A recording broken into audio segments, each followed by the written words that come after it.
G'day guys, Mr. Bennett here. Today we're going to be looking at a thing called the cosine rule. Now, if you look at in your textbook in exercise 1J, you'll see these three formulas written down here, and that is to say, depending on which side you want to find in the triangle, that's the formula that you could use. Alright, so what it does, it relates the concept of each of the sides. And we've been using a special form of this over many years, and it's called Pythagoras.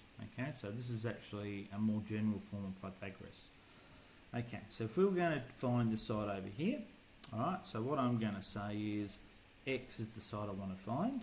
Then putting it into the formula, I could either go x squared, if I wanted to do that, let's do it.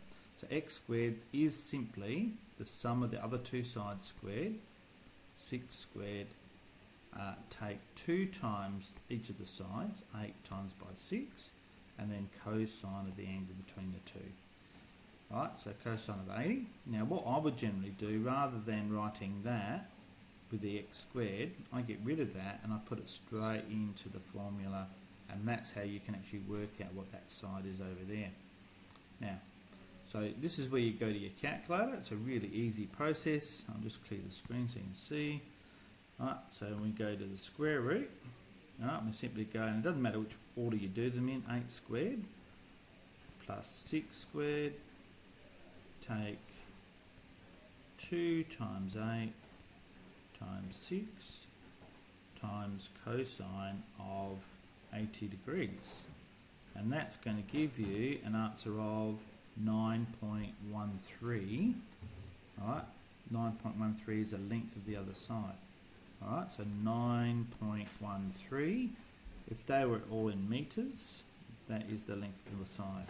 Now we would expect to see, if that's the case, that all of these sides over here, that's probably going to be the bigger angle, so therefore that's going to be the bigger side.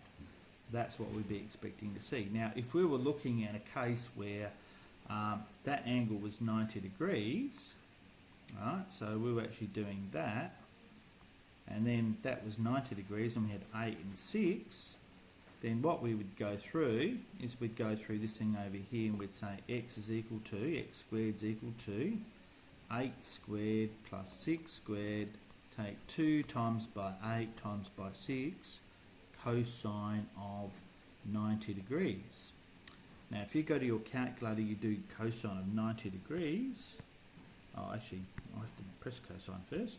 Cosine of 90, then that's going to be equal to 0. Alright, so what that means is when you go to do your calculation over here, if this whole thing there is 0, then that whole term goes out.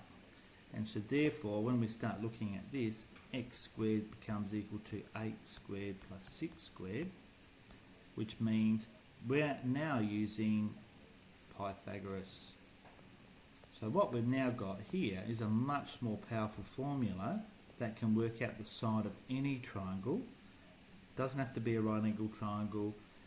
Pythagoras is just one special one that we've been using for a couple of years. Alright, so get the idea?